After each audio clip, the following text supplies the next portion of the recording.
الشعب العربي وين؟ الغضب العربي وين؟ الدم العربي وين؟ الشرف العربي وين؟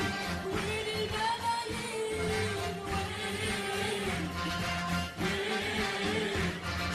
نحن الحق ونحن الثورة وهم أصحاب الفيل، شيل الحق وشيل الثورة طيور الأبابيل، لازم نرميهم بحجارة حجارة ننسى الشيل، نحن الحق ونحن الثورة وهم أصحاب الفيل، شيل الحق وشيل الثورة طيور الأبابيل، لازم نرميهم بحجارة حجارة ننسى الشيل، لا نرجع لا نصحى العمرة وكلنا في بطيل،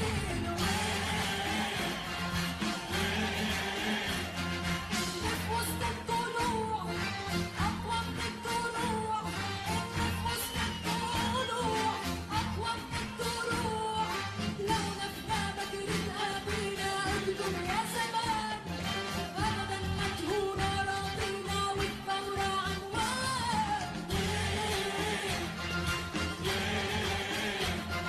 اللي في وسط الضلوع أقوى من الضلوع، اللي في وسط الضلوع أقوى من الضلوع، في صدرنا خزان رشاشة وانتو الخوت الوين،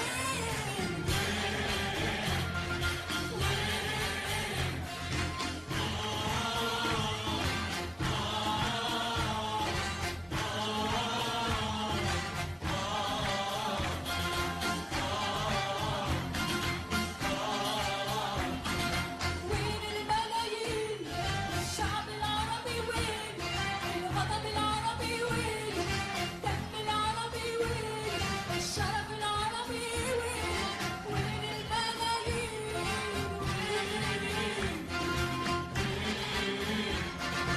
الله معانا أقوى وأكبر من بني صهيون، يشرق يقتل يدفن ينقر أرض ما بتهون، الأحمر والأخضر في طعم الليمون، الله معانا أقوى وأكبر من بني صهيون، يشرق يقتل يدفن ينقر أرض ما بتهون، الأحمر والأخضر في طعم الليمون، نار الدولات ونسعى نحن المنتصرين،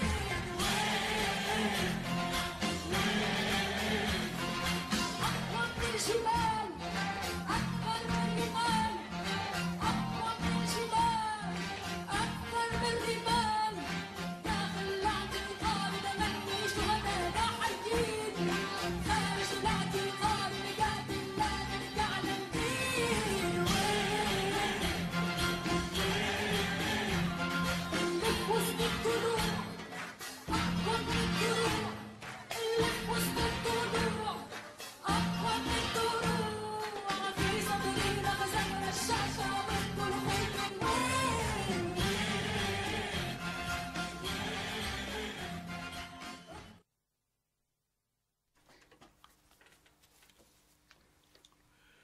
Radio Libertaire, c'est toujours... Vous êtes toujours sur cette radio mythique, la radio sans voix, et sans Dieu, et sans maître, et sans pub de la Fédération anarchiste, pour une nouvelle émission. On est pris un peu là, vous m'excuserez, hein. J'ai été toujours dans la précédente, c'est toujours les mêmes zozos que ceux qui animaient l'émission à Racaille, qui s'appelle Intifada, traduit par le soulèvement, Voilà. Vous venez d'entendre Win Al Malayin de Julia Boutros. Vous l'aviez dit, ma camarade? Non, bah alors, bon. C'est une émission qui va tenter de relayer des informations sur l'occupation et la répression de la Palestine par l'État colonial israélien. Une nouveauté sur cette radio.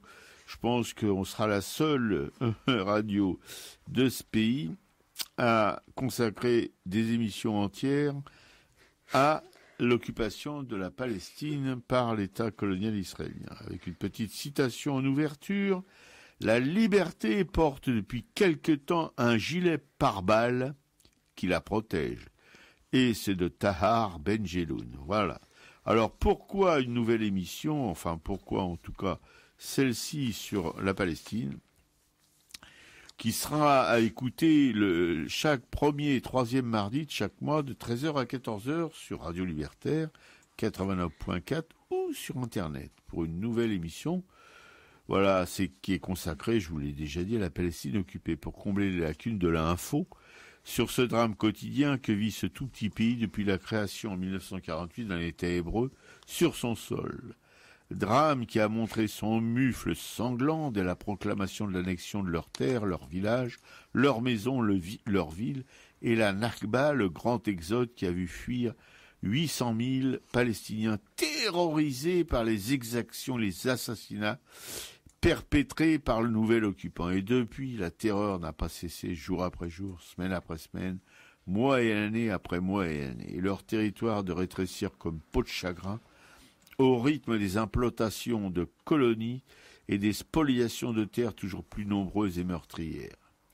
La Palestine n'existe plus vraiment à force de morcellement d'un mur de séparation entre le pays occupant et les pauvres restes du pays des occupés, avec des révoltes périodiques, des intifadas, des soulèvements, quand l'espoir de vivre s'éloigne à l'occasion et à force de bombardements aveugles qui tuent surtout des civils innocents. Voilà le programme. Et qu'à partir de documents historiques, nous raconterons l'histoire de ces terres et de son peuple depuis la fin du XIXe siècle. Nous partirons aussi à la découverte de la vie culturelle de ce petit pays à travers la littérature et le cinéma palestinien. Voilà. C'est le programme que on va vous infliger. Voilà, moi je rappelle le numéro du studio pour ceux qui voudraient téléphoner, quoique le téléphone ait quelques faiblesses en ce moment sur Radio Libertaire. On a comme l'impression qu'on a des mitraillettes dans les oreilles. Le 01 43 71 89 40.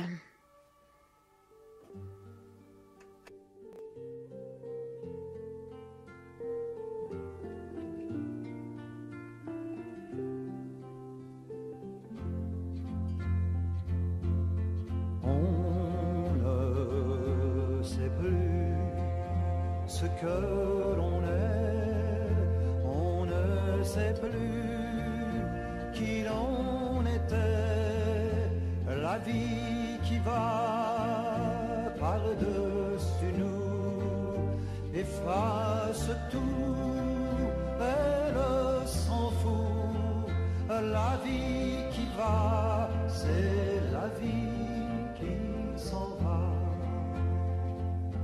Et mon passé, qu'Angèle cafard, c'est tout doré à travers un brouillard.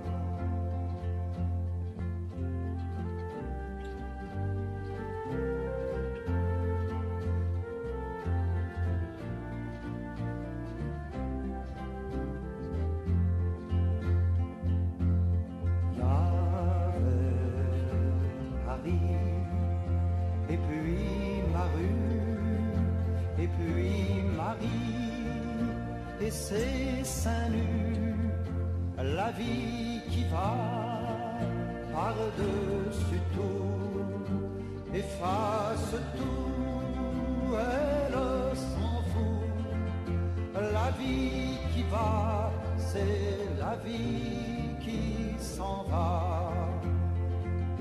Cueille une fleur, demain la fleur sera fanée, il faudra l'enterrer.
La vie qui s'en va, interprétée par Mouloudji. Oui, c'est toujours l'émission Intifada qui suit son petit cours. Et ma camarade, puis du coup, va s'y coller, mais pour cette émission et les émissions suivantes, sur l'histoire de la Palestine, afin que vous soyez éclairés un maximum sur les causes de cette histoire tragique, voilà. Mais les causes historiques vérifiables, qui sont pas de la propagande de cet état de colonialiste qu'on dénonce, voilà. Ouais, alors pour ce faire, en fait, il existe sur Internet un documentaire qui dure pratiquement 2 heures, un documentaire de Simone Bitton qui effectivement raconte toute cette histoire de la terre de Palestine. Donc je m'en inspire et donc de semaine en semaine, on va progresser un petit peu sur cette histoire de la Palestine. Donc là, on est en 1880, hein, donc c'est la Palestine au 19e siècle. Donc on la voit sur d'anciennes photos. Ce sont on voit d'anciennes photos des villages de Haïfa, de Naplouse, de Jérusalem. Ce sont de gros villages en fait, avec des gens arabes qui sont là, qui habillés un peu de manière traditionnelle et qui vaquent à leurs occupations. En 1895, là c'est le début du cinéma, donc on a aussi les premières images filmées de la Palestine. Donc c'est intéressant de pouvoir aller un petit peu plus avant dans ces villages. Et en fait, Jérusalem est une ville qui ressemble aux villes orientales du coin, c'est-à-dire du Caire, de Damas, de Beyrouth. Il y a 500 000 habitants en Palestine, il y en a 30 000 à Jérusalem. Et la religion majoritaire est la religion musulmane sunnite. Donc tous les rites chrétiens ont leur église dans la ville sainte, et les lieux saints des 3 religions donc sont rassemblés sur quelques centaines de mètres. La grande mosquée est tout près du tombeau du Christ. On peut voir justement sur un extrait de film un juif qui récite une prière au pied du mur des Lamentations. Donc en fait, il prie en hébreu, mais en fait sa langue de tous les jours c'est l'arabe. Donc les Juifs constituent la moitié de la population de Jérusalem, mais ils représentent moins de 5% de la population de tout le pays. Les chrétiens représentent 10%, les musulmans 85%. Et en fait, tous ces gens sont sujets du sultan de Constantinople. Donc dans l'Empire ottoman, il n'y a pas de frontières, il y a seulement un découpage administratif. Et dans cet immense territoire, en fait, la Palestine représente 27 000 km², qui sont en fait 3 petits districts au sud de la province de Damas. Au XVIIe siècle, c'est le même empire, mais il a perdu depuis les Balkans. La France et l'Italie lui ont pris l'Afrique du Nord. L'Angleterre s'est installée en Égypte et aussi à Koweït. Mehmed V est le dernier sultan. Son empire va mal, il croule sous les dettes. Et là, des officiers modernistes, en fait, exigent des réformes. Donc le régime est aux abois. Et au nom du sultan, on voit même des gouverneurs qui érigent des potences à Damas, à Beyrouth et en Palestine. Au même moment, donc là on est très loin de la Palestine, on est à Saint-Pétersbourg en 1881, c'est l'assassinat d'Alexandre II et son petit-fils Nicolas, lui, sera le dernier tsar et c'est le début des troubles révolutionnaires. Et les Juifs sont désignés par le tsar comme la cause de tous les problèmes du peuple russe. Donc ils étaient 5 millions en 1880 et en une génération, en fait, beaucoup sont massacrés. Donc pour échapper à tous ces pogroms, ils fuient en Amérique, ils deviennent révolutionnaires et quelques-uns vont inventer le sionisme. À la fin du 19e siècle, il y a 4500 colons juifs en Palestine qui arrivent là pour travailler la terre et créer un juif nouveau. Ce sont eux qu'on va appeler les amants de Sion. Donc les paysans arabes continuent leurs occupations dans leur village. En fait, ils ne se doutent pour l'instant de rien. Ils vivent dans un système féodal séculaire et en fait la terre appartient à des notables, à des sultans ou à des familles de Damas ou de Beyrouth. Les Bédouins et les paysans ne possèdent rien, ils vivent de la terre. Et on voit apparaître à ce moment-là de l'histoire justement Théodore Herzl, lui qui est né à Budapest, qui a grandi à Vienne, qui est journaliste et qui, après l'affaire Dreyfus, déclare qu'il faut un État pour les Juifs dont ils seront les maîtres. En 1897, il préside le premier congrès sioniste en Suisse et il se donne 50 ans pour réussir à fonder un État juif. Donc les sionistes, rapidement, ont une banque, une presse en plusieurs langues, une organisation mondiale dont la tâche essentielle sera d'acheter des terres en Palestine. Les acheteurs du Fonds national paient comptant, sans marchander. donc ils ne ressemblent pas du tout aux Juifs qui étaient installés dans le pays. Et leur contrat stipule qu'une fois la terre achetée par des Juifs, elle ne peut être travaillée que par des Juifs. Donc une clause spéciale ajoute qu'elle doit être aussi livrée de tout habitant. Vide de tout habitant. Oui, vide de tout habitant. Vider de tout habitant. Si certains refusent de vendre à de telles conditions, en fait, d'autres vont rapidement accepter. Et en 1909, c'est la naissance des premiers kibboutz. Donc le schéma se répète, il y a un village, ce village est vendu, ses habitants sont expulsés, les maisons de terre battue sont remplacées par des cabines en bois, un peu ce qu'il y avait en Russie, et on change le nom du village. Donc en fait, le village d'origine disparaît complètement des cartes, quoi. Donc la première génération née au kibbutz, en fait, apprend à tout partager entre juifs, et ils sont maintenant chez eux. Voilà, il y a d'autres enfants qui sont en Palestine, et en fait, en 1910, les juifs représentent 8% de la population. Voilà, vous avez un aperçu des débuts de la colonisation de cette petite terre, de ce petit bout de terre, évidemment, que les paysans, les fellahs, comme on les appelle, n'étaient pas propriétaires des terres. Ça, voilà, c'était, tout appartenait à des notables qui vivaient hors de la Palestine, mais en tout cas, ils en vivaient. Voilà, et avant d'être expulsés, évidemment, par les premiers colons juifs de ces gens de, comment tu les appelles? Les Amantions. Les Amantions, il faut le faire déjà. Bon, bref, on va pas tartiner là-dessus. Vous avez bien capté tout ce que vous a raconté ma camarade Piquet-Cou. On y reviendra évidemment tout au long des émissions au cours de cette année. Et puis ça continuera probablement parce que c'est une histoire quand même très complexe qui fourmille d'événements, de drames, etc., etc. Donc, on n'en a pas fini avec l'histoire de l'occupation de la Palestine. Voilà, là, je me suis arrêtée au moment où va apparaître David Ben Gourion dans le paysage politique. Voilà. Un des pères fondateurs de l'État d'Israël.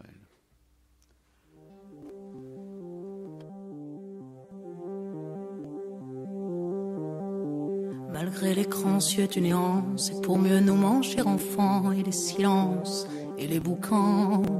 Faut vivre. Et bien qu'aveugle sur fond de nuit, entre les gouffres infinis, des milliards d'étoiles qui rient, faut vivre. Malgré qu'on soit pas toujours beau, et que l'on ait plus ses 16 ans, et sur l'espoir, un chèque en blanc, faut vivre. Malgré le cœur qui perd le nord, au vent d'amour qui souffle encore et qui parfois encore nous grise, faut vivre. Malgré qu'on n'ait pas de génie, n'est pas Rimbaud qui veut parler et qu'on se cherche un alibi. Malgré tous nos morts sans coquette qui errent dans les rues de nos têtes, faut vivre. Malgré qu'on soit brave et salaud, qu'on ait des complexes à gogo et qu'on les aime, c'est ça le pire, faut vivre. Malgré l'idéal du jeune temps qui s'est usé au nerf du temps et par d'autres pris en chantant, faut vivre. Malgré qu'en se tournant vers le passé, on est effrayé de s'avouer qu'on a tout de même un peu changé, oui. Malgré que le soit de passage, qu'on vive en fou, qu'on vive en sage, tout finira dans un naufrage, faut vivre.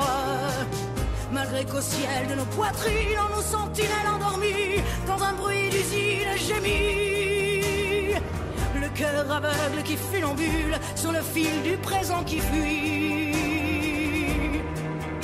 faut vivre. Malgré qu'on noue l'enfant mort, s'il peut parfois remuer encore comme un vieux rêve qui agonise, faut vivre. Malgré qu'on soit dans l'engrenage de nos terres et des héritages où le cœur s'écore et s'enlise, faut vivre. Malgré qu'on fasse de l'humour noir sous l'amour qui nous en fera boire jusqu'à ce qu'ils nous disent au revoir, faut vivre. Malgré qu'à tous les horizons, comme un point d'interrogation, la mort nous regarde un œil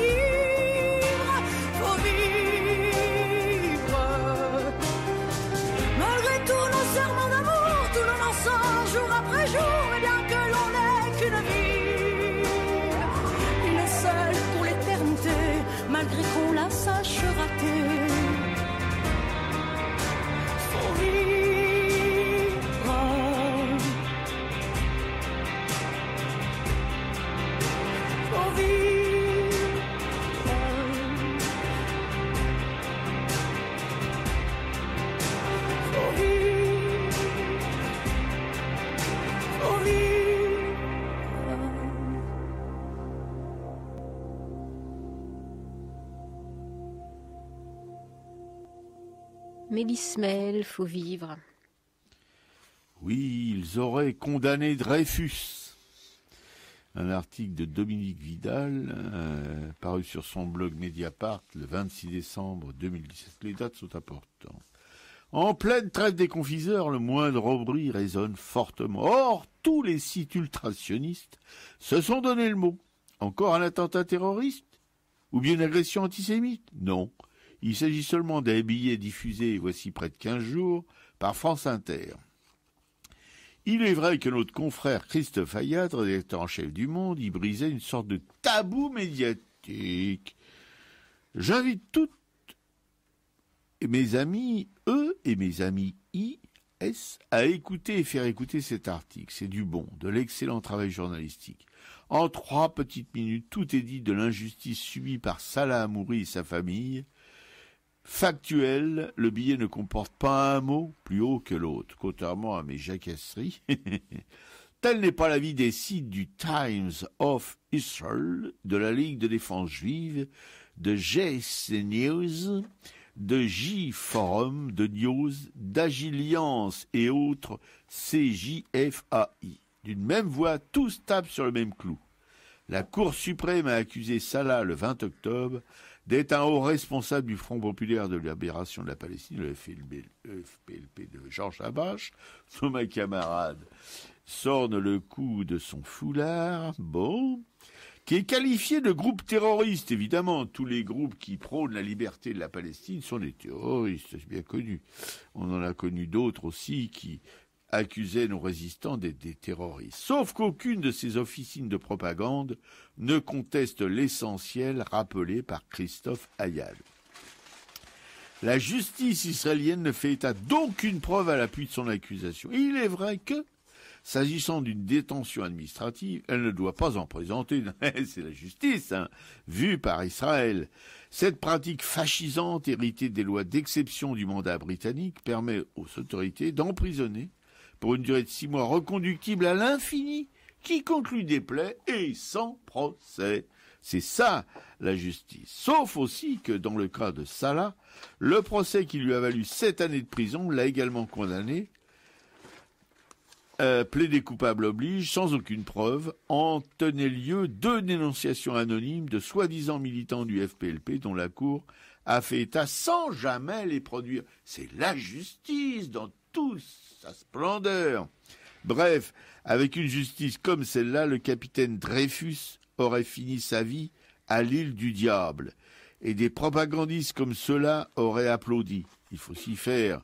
Dans l'extrême droite sioniste, il y a extrême droite. Et c'est signé Dominique Vidal, un journaliste du Monde à retenir, qui écrit sur Mediapart aussi. Voilà. Et puis aussi, ma camarade Piquécou va vous lire une nouvelle extraite de seulement 10 mètres, nouvelle palestinienne. Ouais, je trouve que c'est bien de mettre un peu de littérature. C'est un petit livre dont j'ai vu la pub dans la revue Silence et qui était disponible à Publico. Que souhaiter de mieux, justement. Ouais. Donc ça s'appelle Seulement 10 mètres, Nouvelles de Palestine. Il y a 2 auteurs, c'est Nasser Ibrahim et Majed Nassar. Alors, ce sont tous 2 des auteurs palestiniens. Le premier est journaliste, l'autre est chirurgien. Ils vivent à Beit Saour, en Cisjordanie. Voilà, ils sont impliqués dans de nombreuses associations. Donc j'ai choisi la première nouvelle, qui n'est pas la plus réjouissante, mais qui est celle qui n'est pas trop longue pour pouvoir être lue à l'antenne. En fait, ils alternent des nouvelles qui partent de faits réels, des nouvelles qui partent un peu dans l'imaginaire, mais un imaginaire qui est tout à fait possible. Et celle-ci s'appelle 100 grammes de café. Cela aurait pu être un jour comme les autres, mais la boîte de café était vide. Saïd s'était levé tôt ce matin-là, il était environ 6 heures. Il était sorti sur le balcon et, chassant le sommeil de son visage, avait regardé la ville endormie qui s'éveillait doucement. La séduisante tranquillité du matin l'avait impressionné. Il eut envie d'une cigarette et d'une tasse de café fraîchement passée. Merveilleux, avait-il pensé. Il alla à la cuisine, mais la boîte de café était vide, complètement vide. Il se changea et descendit pour acheter du café, et ainsi bien démarrer la journée. Il traversa la rue, après avoir regardé des 2 côtés s'il n'y avait pas de voiture, tout paraissait normal. Il atteignit l'épicerie et acheta 100 grammes de café. Il appréciait sa marche matinale et décida de la prolonger un peu. L'air du matin était frais, le ciel était déjà bleu. Il fredonna une chanson de Férouz qui lui trottait dans la tête. Plus d'une demi-heure passa avant qu'il ne se décide à rentrer chez lui. Maman a dû se lever à cette heure-ci, se dit-il. Elle a déjà dû mettre de l'eau à bouillir pour le café, et puis c'est toujours un plaisir de boire le café avec elle. On parle avec beaucoup de liberté. Saïd décida de presser le pas. Il s'approcha de la maison et traversa la rue sans prêter beaucoup attention à ce qu'il faisait. Erreur fatale, il n'avait pas remarqué les diverses forces de sécurité de chaque côté de la rue. Il entendit un coup de feu à proximité. Une étrange puissance le fit trembler et tomber à terre, face contre l'alphate. Une balle meurtrière l'atteignit. Il voulut courir avec à la main ses 100 grammes de café emballés dans du papier. Ce n'était qu'une coïncidence. Traverser la rue au même moment qu'un cortège de voitures de personnes importantes qui, justement, passaient par là. Le matin n'avait même pas commencé. Un jeune traversa la rue à toutes jambes, dans sa main un objet emballé, suspect, déluge de balles, l'une suffit. C'était un joli matin, aussi habituel que n'importe quel autre, tranquille et beau, sauf la boîte de café qui était vide, sauf le profond silence qui suivit le bruit des balles, et le jeune homme, étendu, mort, dans la rue. La chanson de Férouz n'avait pas encore quitté ses lèvres. Dans sa main, un petit sac en papier, aussi petit qu'un oiseau. Un épais et chaud filet de sang coula sur l'asphalte noir. C'est ce qui se passa. Mais là, sur le balcon, pas très loin, la poitrine d'une mère qui attend se contracte. Elle entend le tir et le long silence qui suit. L'obus sur la cuisinière, attendant le café qui n'arrivera pas, et le jeune homme qui ne reviendra plus. Oh, c'est terrible. Ouais, voilà, c'est l'histoire de la Palestine tous les jours. Il y a récemment quasiment deux enfants qui se sont fait tuer d'une balle dans la tête, parce que maintenant ils tirent directement dans la tête, les forces de la répression israélienne. Et voilà, et c'est une jeune fille, une jeune résistante, qui va devenir une icône probablement de la résistance palestinienne, qui habite un petit village qui est régulièrement touché par les forces de la répression israélienne qui essayent de les déloger. Voilà. Une petite jeune fille qui s'appelle Ahed Tamimi, qui a refilé une baffe à un soldat israélien qui, tôt le matin, comme ils le font toujours quand il fait encore nuit, a investi sa maison familiale, avec brutalité et sans aucune raison, quoique cette famille est particulièrement visée depuis que le papa, qui est un activiste, a commencé à fréquenter les prisons. Et alors, cette baffe qu'il a reçue dans la tronche, pour les Israéliens, c'est quelque chose d'inconcevable qu'on puisse donner une gifle à un soldat, surtout une jeune fille qui est belle comme le jour, qui est une jeune fille, mais vraiment, on croirait presque à un ange de Fra Angelico ou de Botticelli, C'est quelque chose d'incroyable. Et c'est pas son coup d'essai. Elle a produit le même geste où elle s'est campée devant la soldatesque israélienne depuis très longtemps. Voilà. Et pour cette gifle, elle s'est retrouvée en prison avec sa maman qui était pour rien. Enfin bon. Voilà, et elle risque 7 ans de prison pour une gifle à la soldatesque meurtrière israélienne. Elle a eu la chance de ne pas être descendue sur le coup, d'une balle dans la tête, elle aussi. Voilà, c'est ce qui se passe tous les jours, journellement. Enfin, tous les jours, c'est journellement, évidemment, en Palestine. Ouais, d'ailleurs, cette jeune fille, on la voit dans les vidéos, elle est encore toute minaude, elle harcèle un petit peu les soldats israéliens, elle les titille.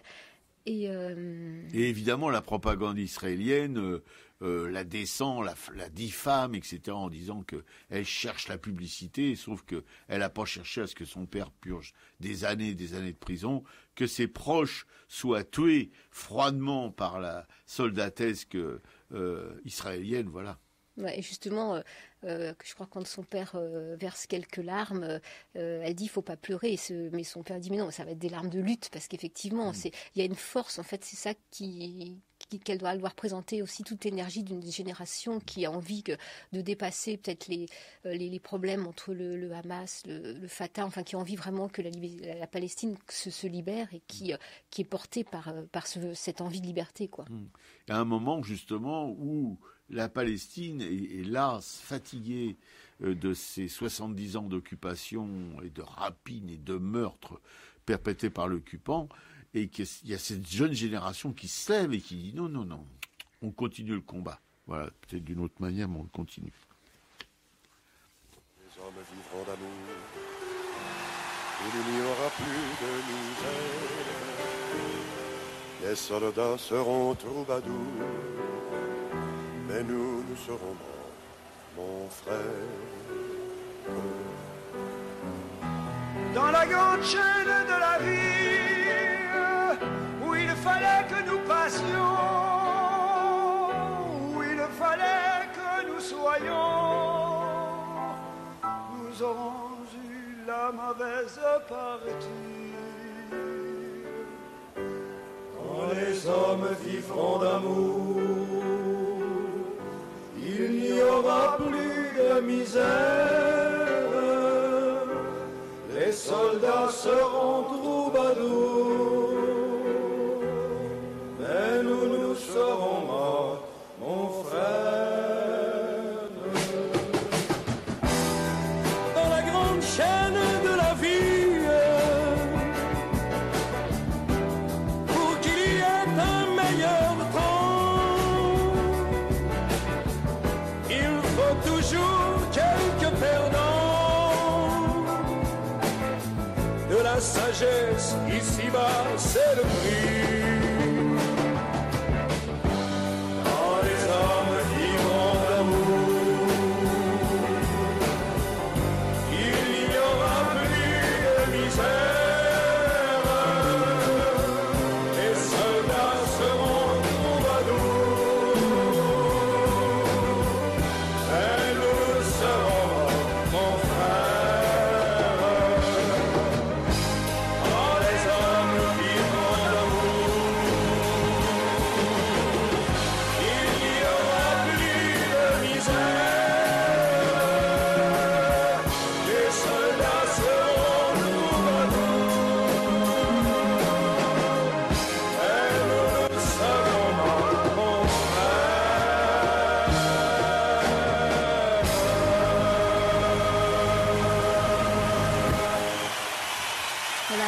Quand les hommes vivront d'amour, par le trio Félix Leclerc, Robert Charlebois et Gilles Vigneault. Oui, magnifique chanson là, qui appelle les hommes, les êtres humains, à oublier un petit peu toutes les violences, tous les meurtres et tout. Bon. Et vous êtes bien sûr sur Radio Libertaire, la voix sans Dieu, sans maître et sans publicité, la voix de la Fédération anarchiste, l'émission Intifada pour sa première, et les autres, ce sera le troisième mardi du mois, le premier et le troisième, là c'est le premier, le prochain c'est le troisième mardi du mois, consacré à la Palestine, son histoire, son aujourd'hui et son demain, s'il y en a un.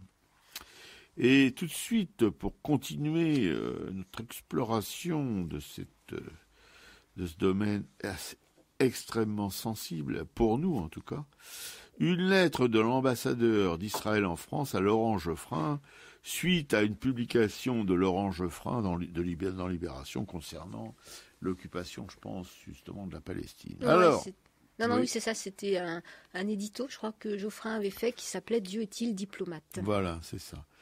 Alors, sur Facebook, Twitter, les retrouver. Alors, ils utilisent toutes les possibilités, évidemment, comme d'habitude.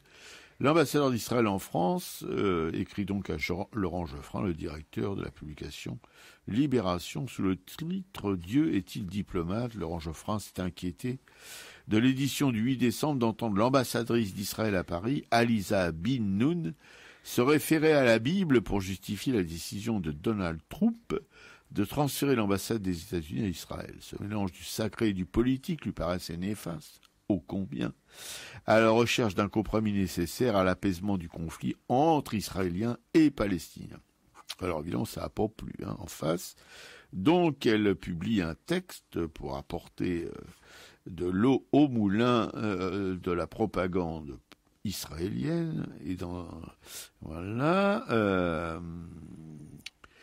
dans un éditorial du 7 décembre dernier, publié dans notre édition du 8 décembre UDRL, le directeur de la publication de Libération s'attaque à mes propos tenus lors d'une interview sur France Inter, au cours de laquelle j'ai rappelé tout simplement une évidence, une lapalissade, à savoir le lien évident et naturel, historique et indéfectible, unique et indéniable, entre le peuple juif et sa capitale, Jérusalem. Comment donc un journaliste au demeurant aussi avisé que Laurent Geoffrin peut-il à ce point faire preuve d'ignorance? J'ajouterais aussi prudent que Laurent Geoffrin, d'une manière générale. Comment donc pourrait-on de bonne foi réfuter ce lien qui lie une ville à son peuple et partant à son État?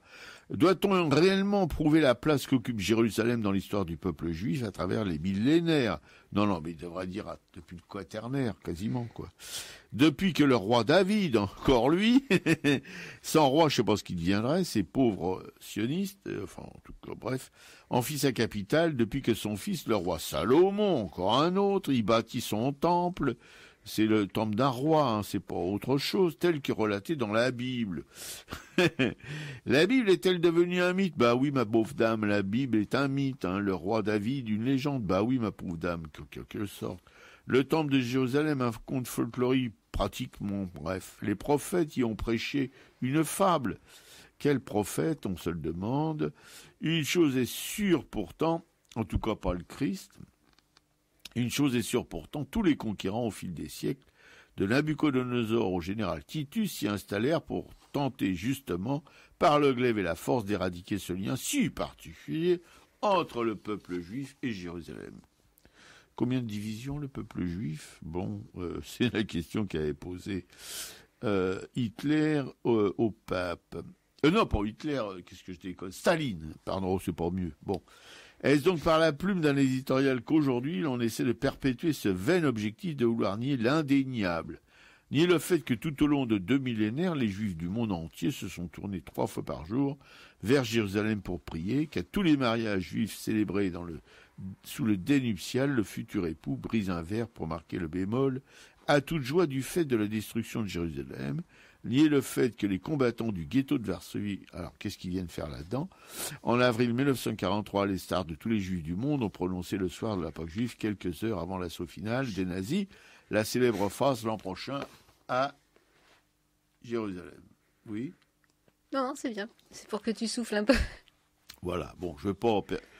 Tout ça, c'est des fabliaux de propagande. Mais Geoffrin a fait à nouveau une réponse. Ouais, voilà. Alors, j'abrège l'article de l'ambassadrice, parce que c'est du blabla de propagande éhonté, voilà, dont on a l'habitude, mais on ne se laisse pas du tout envahir par ça. Alors, Laurent Geoffrin reprend à cette propagandiste notoire, il répond sur le titre... sous le titre « Dieu est-il diplomate ?» Laurent Geoffrin s'était inquiété, blablabla, vous en souvenez. Je ne vais pas vous répéter la chose. Chère madame, permettez-moi de répondre en quelques lignes à votre lettre ouverte par une réaction tout aussi ouverte. Je n'ai en aucun cas cherché à réfuter le lien historique et affectif qui unit le peuple juif à Jérusalem. C'était bien sot de ma part. Et comme je l'écrivais, cette tradition est éminemment respectable. Bon, si on veut, si les traditions peuvent être respectables, en dépit de mon ignorance, je sais ce que représente pour les Juifs, si souvent persécutés dans le monde, l'expression « l'an prochain à Jérusalem » qu'on pouvait entendre dans les ghettos d'Europe de l'Est, parmi les Juifs opprimés aux périodes sombres de l'histoire française, dans les camps de la Shoah, ou bien parmi les combattants héroïques du ghetto de Varsovie. Je me suis seulement inquiété d'entendre que vous déduisiez la légitimité de Jérusalem comme capitale non seulement de l'histoire, mais surtout de la Bible, qui est un texte avant tout religieux, même s'il contient aussi la relation de faits historiques, j'ajouterais, douteux. Bon. Cette inclusion de la foi dans la diplomatie me semble néfaste. Évidemment, depuis nous, qu'on s'est séparés, qu'on a fait une séparation de l'Église et de l'État qui est de plus en plus remise en question par les politiques actuelles, qu'il s'agisse de la politique de l'État d'Israël ou des revendications des autres protagonistes des conflits du Moyen-Orient, peut-on négocier avec Dieu ? Écrivais-je. Je ne crois pas, en effet, que la présence divine à la table des discussions, chacun se réclamant de sa foi, puisse faciliter l'émergence d'un de ces compromis qui ramènent laborieusement la paix entre les pauvres humains. Voilà. Je n'en dirai pas plus non plus à propos du texte de Geoffrin, puisqu'il dit tout comme ça. Voilà, on pourra gloser vraiment très longtemps sur ces histoires de bondieuserie, et sur ces histoires de peuple juif, réfutés évidemment par des historiens aussi éminents que Shlomo Sand, et puis aussi sur, si vous voulez, cette histoire de l'an prochain à Jérusalem, qu'effectivement, tous les juifs d'Europe centrale, si vous voulez, répétaient à une période de l'année où ça devait être dit, mais c'était pas du tout dans la perspective sioniste, mais en se référant à la venue d'un Messie qui leur donnerait, si vous voulez, la permission de rentrer évidemment à Jérusalem. Mais c'est un Messie qui viendrait porter ce message et pas le message sioniste. Voilà, c'est toute la confusion qu'entretient la propagande israélienne à propos de toutes ces choses religieuses. Je rappellerai aussi, pour mémoire, que les sionistes d'origine n'étaient pas du tout religieux, que c'était des laïcs purs et durs, des nationalistes allemands en plus, voilà, la plupart, comme Herzl, machin, un truc chouette et tout son train, voilà, tous ces gens-là. Pas confondre avec les enfants de Sion, ça n'a rien à voir. Eux, ils sont partis de Russie, pour fuir les pogroms, pas les sionistes bontins qui, eux, c'était pas des pogroms qui fuyaient, c'est une idée à eux, après l'affaire Dreyfus, de trouver une terre qui appartienne aux Juifs et sur laquelle ils soient libres. Ce qui n'est pas non plus répréhensible, hein, sauf qu'ils sont arrivés sur une terre qui était déjà occupée par des gens complètement démunis, évidemment. Il faut voir les conditions dans lesquelles ils ont investi cette terre. Voilà. Ça, c'est un point. Vous pourrez trouver tout ce texte complet sur le blog de l'émission Intifada, qui est en route, qui n'est pas tout à fait terminée, mais bon, qui sera consultable dès la semaine prochaine. Voilà. Je pense, enfin en tout cas, il sera bientôt consultable. Voilà, comme vous pouvez consulter le blog de l'émission Racaille pour avoir des détails sur ce qu'on y raconte. Et puis, encore une fois, le temps avant de passer au culturel, au point, voilà, ça c'était un point presse qui fera partie du déroulé de cette émission dans l'avenir. Et aussi vous faire un petit piqûre de rappel, si vous n'êtes pas au courant, que le temps de la Palestine, ça sera en 2018, l'année de la Palestine en France. Voilà. C'est un appel à l'intention des artistes, des assos, des citoyens, citoyennes, défenseurs des droits humains et amoureux de la liberté. Alors il y a un appel à signer que vous pourrez trouver sur le site, sur le blog de Intifada, voilà. Alors que Trump, le président des États-Unis, vient de légitimer un fait colonial accompli par Israël en reconnaissant Jérusalem comme sa capitale exclusive, le gouvernement français déclare l'année 2018 saison France-Israël. Non, Dominique. C'est le gouvernement français qui déclare l'année 2018 saison France-Israël. De nombreuses manifestations culturelles pour le 70e anniversaire de la création de l'État d'Israël sont annoncées en France. Voilà. Et le temps de la Palestine, c'est une initiative, si vous voulez, contraire, comme il y a eu Tel Aviv plage, et en réponse, il y a eu Gaza plage, où on était allé avec ma camarade Piquecou. Là, en réponse, non mais il faut le faire quand même, à la saison France-Israël, que sera l'année 2018, en réponse, il y aura le temps de la Palestine, l'année de la Palestine en France 2018. Voilà, vous avez tout compris. Et accessoirement, nous sommes choqués de voir notre pays, la France, prêter la main à la gigantesque opération de propagande d'un régime de colonisation, d'oppression et d'apartheid qui foule délibérément le droit international tout en présentant une façade attractive avec l'aide de véritables diplomates culturels. Je rappelle quand même que quand c'était le temps de l'apartheid en Afrique du Sud, il n'y a jamais eu d'année de l'apartheid en France. Mais là, on fait de l'année de l'apartheid israélien en France. Oh là, bon. Alors que depuis plus de 70 ans, les Palestiniens appellent à la reconnaissance de leur histoire et de leurs droits à l'humanité, à l'existence sur leur terre. Depuis 70 ans, ces droits sont niés. Occupation, bouclage, violence, massacre, expulsion, annexion, apartheid forment le quotidien de tout un peuple. Depuis 70 ans, la Nakba, la catastrophe de 1948, continue sous le regard oblieux, gêné ou pire complice de la communauté internationale. Et la culture palestinienne n'est pas plus épargnée. Voilà. Alors, Alors, on entend promouvoir l'année de la Palestine en 2018, de Gaza à Jérusalem. Dans cet esprit, nous appelons à multiplier les manifestations et initiatives culturelles partout en France, à mutualiser les moyens et à mettre en commun un agenda et une plateforme de diffusion pour donner le maximum de publicité à chacun des événements qui seront organisés du plus petit au plus grand. Et voilà. Alors, vous irez donc. Alors, vous pouvez aller sur le blog d'Arakaï, il y a l'adresse de l'UJFP. Donc, vous pouvez aller consulter le blog de l'UJFP où il y a toutes ces nouvelles qui sont développées. Et voilà, et particulièrement pour le temps de la Palestine, pour s'opposer. Non, mais il faut le faire quand même. Et pour fêter les 70 ans de l'occupation de la Palestine par Israël. On est où là? Non, mais qui c'est qui est aux manettes, hein? On se pose la question. Bon, voilà, j'arrête là, parce que j'ai quand même la gerbe qui se pointe. Et on a parlé d'un livre que vous pourrez trouver, j'espère, à Publico, qui est édité par les Classiques Garnier, qui coûte 19 €. Ça se passe à travers... C'est un livre qui parle qu'à travers les yeux d'une jeune fille de 12 ans, sauvée en 1943 du camp Janowski à Lvov, Janita Echeles, 12 ans, rédige à chaud ses souvenirs qui paraissent en Pologne en 1946 sous le titre « À travers les yeux d'une fille de 12 ans ». Tu veux nous en parler, Dominique? Oui, c'est les cahiers de Janina. Voilà. Nous, on est allé à une séance du film qui est sorti à partir de ces cahiers. Donc un film qui dure un documentaire de 52 minutes qui retrace un peu le parcours de cette Janina, effectivement, qui à 12 ans s'est échappée d'un camp de travail et qui est partie après à Haïfa. Et donc on retrace un peu son parcours. C'est une femme qui actuellement a...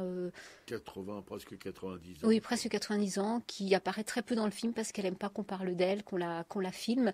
Et en fait, c'est une femme extraordinaire déjà qui a fait en sorte que le quartier juif en Ukraine soit reconnu, que tout le tort qui a été fait aux juifs soit reconnu, et qui actuellement à Haïfa justement milite pour avec ces femmes, ce qu'on appelle ces femmes en noir, qui sont un peu comme les mères de la place de Mai, qui se mettent à des coins de rue avec des pancartes pour la liberté des Palestiniens en fait, Ouais, pour arrêter la colonisation. Voilà, c'est ça. Donc ce documentaire retrace un peu tout ce parcours et avec des interviews entre autres de ses fils.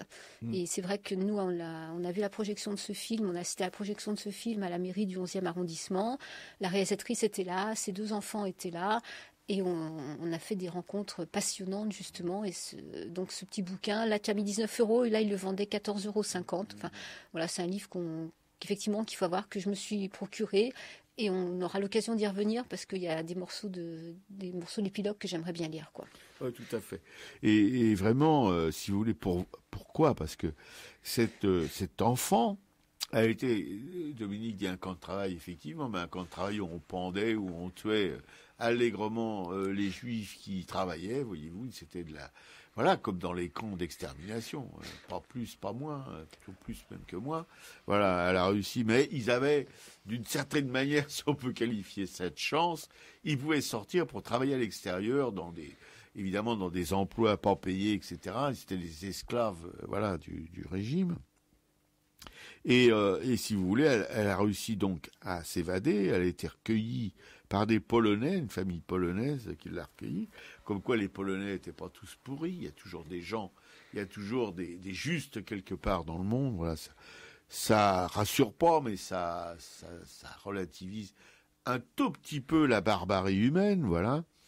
Et donc cette femme qui a souffert dans sa chair, parce qu'elle a ses parents qui ont été exterminés, etc. Oui, sa mère s'est suicidée en même temps que plusieurs autres femmes. Voilà, pour pas subir, si vous voulez, les atrocités de l'occupant nazi, qui était tout à fait bien secondé par les Ukrainiens, voilà. C'est pour ça qu'elle a pu faire connaître, si vous voulez, le ghetto juif de Lvov, là, c'est ça. Hein, Ouais. voilà. Et donc cette gamine, effectivement, enfin d'ailleurs gamine, c'est même pas un bon terme, parce que quand on est capable de ça, on n'est déjà plus une gamine. En fait, quand elle a été recueillie, elle était déjà, elle savait s'exprimer, on sentait quand même sa maturité, donc elle a écrit ses souvenirs à chaud.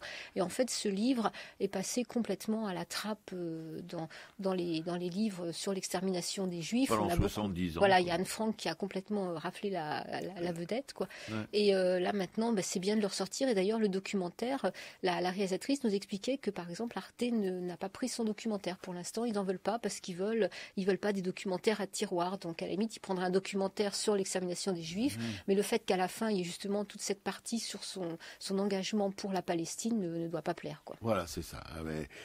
Mais c'est pas la seule, hein, c'est pas la seule rescapée des atrocités de la Shoah qui se bat pour les Palestiniens. Et puis on rappellera occasionnellement qu'elle le rappelle, en tout cas dans son film, elle le dit, et même ses enfants le disent, ces deux garçons qui sont quand même des gens, faut les écouter, hein, ça fait un bien immense. En Israël, oui, il y a des anciens rescapés de la Shoah qui fouillent dans les poubelles pour bouffer, quoi, voilà, et que c'est un pays très dur, que quand elle est arrivée, elle, en Israël, c'était pas du tout du gâteau, hein, quand elle est dans la kibbutz et tout ça, enfin, c'était extrêmement dur pour les rescapés de la Shoah qui se ramenaient en Israël, ils n'étaient pas franchement les bienvenus. Alors, par contre, pour la propagande israélienne, on joue là-dessus pour justifier toutes les exactions, toutes les saloperies qu'ils font.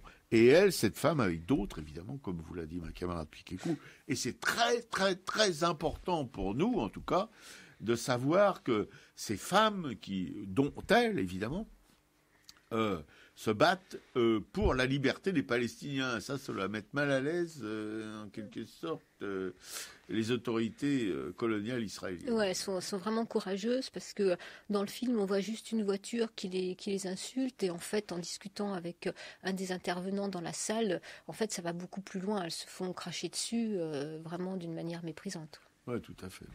Voilà, c'est pas très réjouissant tout ce qu'on vous raconte ce matin, mais enfin, il faut de temps en temps porter les yeux, si vous voulez, sur autre chose que les frivolités habituelles ou l'intox permanente de nos politiques à propos justement de cette occupation terrible. Cette femme est quand même porte quelque chose de l'espoir quand même. Ouais, de Justement. très beau, de Elle lumineux. est, cette petite femme qui a pas l'air très grande, très épaisse et qui continue de militer. Quand on voit effectivement qui sont ses enfants, c'est formidable, quoi. Donc si à travers elle, il y a justement, comme à travers cette jeune fille de 17 ans, il y a un espoir immense, quoi. Ouais, voilà. On vous le recommande si vous pouvez le voir un jour. Ce film, il sortira probablement. Il n'est pas en cassette encore, non? Non, on trouve très peu d'informations sur ce film. Il faut vraiment en parler. Il faudrait que, effectivement, il y ait des chaînes de cinéma qui commencent à le diffuser avec des interventions, avec des débats à la fin, quoi. Tout à fait, oui, c'est très important. Voilà, ça donne espoir aussi, si vous voulez. Tous les juifs ne sont pas des sionistes, tous les juifs ne sont pas des massacreurs, tous les juifs ne se laissent pas embobinés par la propagande de l'État israélien, comme nos politiques d'ailleurs, parce qu'eux, ils se laissent embobiner avec joie. Voilà, on va terminer là-dessus. On espère que vous aurez appris quelques petites choses sur ce petit pays martyrisé, on peut le dire, voilà. Mais comme c'est encore une de ces choses de l'humanité qui sont complètement aberrantes, quoi. On se demande, on a vraiment une certaine honte à penser qu'on fait partie du genre humain quand on voit toutes ces choses-là. On vous dit à dans 15 jours. Voilà. Au revoir.